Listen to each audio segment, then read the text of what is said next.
Olá, meus amigos. Temos toda uma boa caminhada novamente hoje, com as graças de Deus Pai Todo-Poderoso, para tratarmos de um assunto que certamente não lhes é desconhecido, mas não custa nada lhes relembrar a respeito de Thomas Hobbes. Thomas Hobbes era inglês, nasceu em 1588 e faleceu em 1679, portanto, aos 91 anos.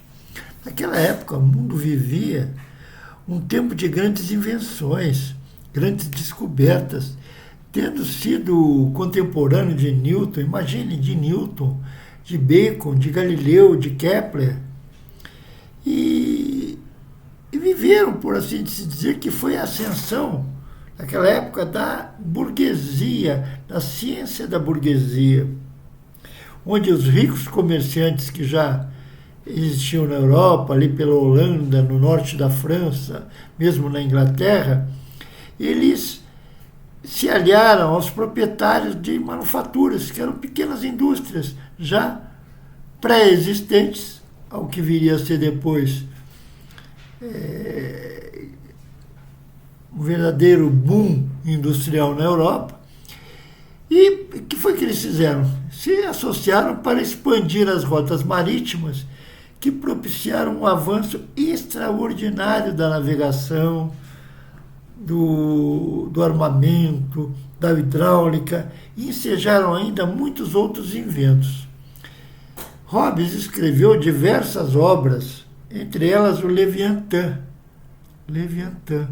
onde explanou sobre a natureza humana e sobre a necessidade de um governo e de uma sociedade forte, rígida, imperial, afirmando ainda que a vida em seu estado natural era solitária, vejam, era solitária, pobre, desagradável, bruta e curta. É meio que um contrassenso dessa história da vida ser curta, porque ele viveu 91 anos. Convenhamos que é uma idade bastante longeva para um homem daquela época. Dizia essencialmente que os homens são seres de matéria e movimento, obedecendo às mesmas leis da natureza que os objetos físicos. Percebam, convivendo com esses caras que estavam inventando tudo naquela época, com Newton, imagina com Galileu, só pensava matemática, só pensava número, só pensava física. Como é que alguém dotado de um discernimento filosófico iria se portar? O que foi que ele fez? Concomitantemente a isso, essas conquistas territoriais, surgiram os primeiros filósofos daquela época, ou cientistas. E Hobbes foi um desses, extremamente impressionado pela matemática e pela geometria euclidiana. De Euclides, aquelas maravilhas da geometria. E que ele constrói, Hobbes, um modelo completamente mecânico do universo.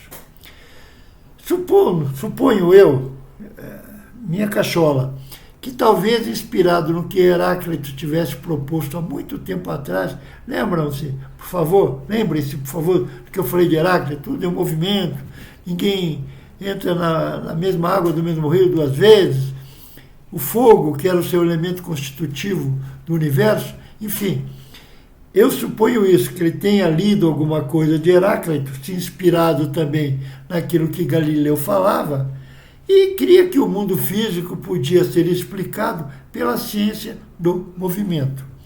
Cria também que o corpo humano era extremamente dinâmico, e na verdade, não?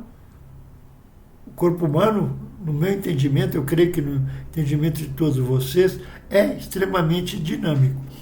E o funcionamento cerebral e das emoções, fiquei triste, fiquei brabo, fiquei zangado, fiquei emocionado, tudo isso decorria, ou podia ser explicado, pelo movimento do sangue entrando e saindo do coração. Ele percebeu que tinha um componente em nós, pessoas, em nós, humanos, que não era muito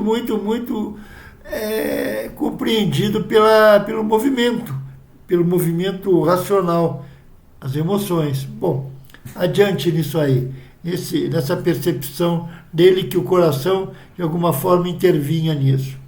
A política, assim, o que ele dizia, que a política movimentava o cidadão, que, por sua vez, interagia firmemente com a fisiologia, com a mecânica, e essa com a geometria, essa com a psicologia, e assim, numa sucessão interminável de situações que influenciaram enormemente o pensamento dos séculos, o pensamento filosófico e científico dos séculos seguintes. É exemplo de Descartes, de Leibniz, entre outros.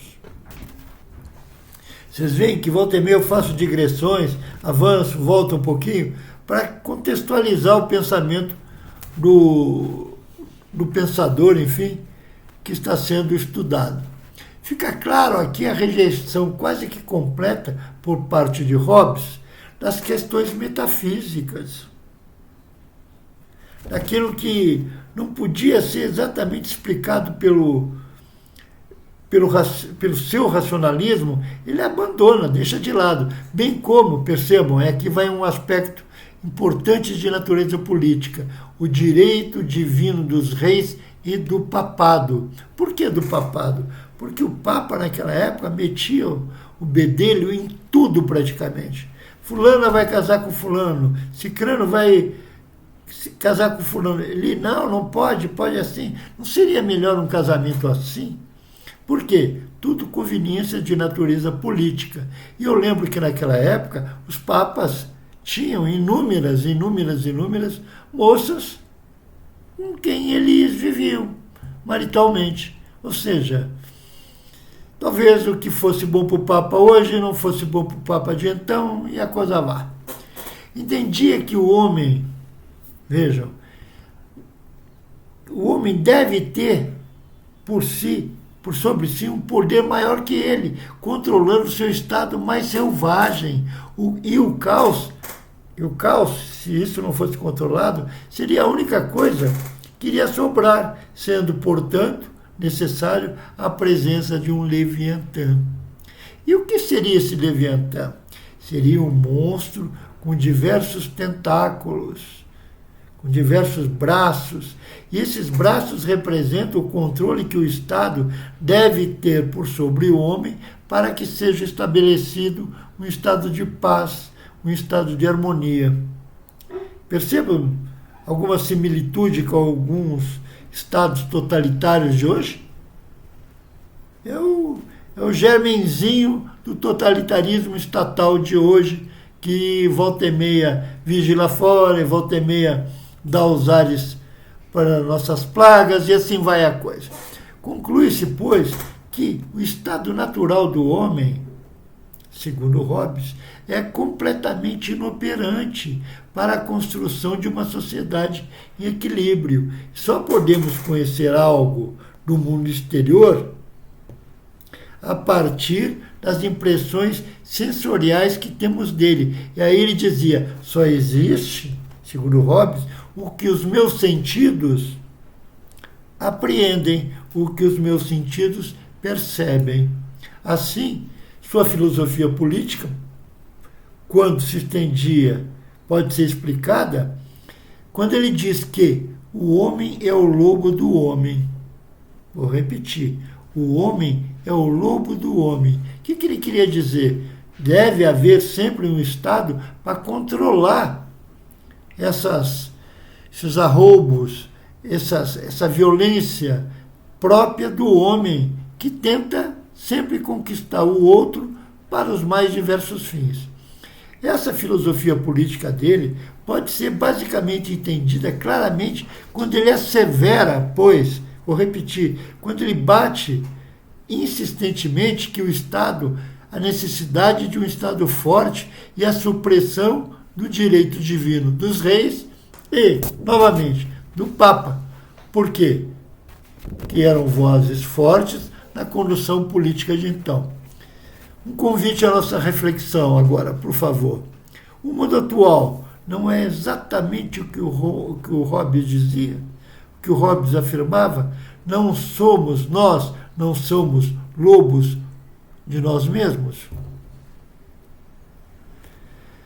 É para se pensar, e olha que esse pensamento foi lá por volta de 1500, 1600.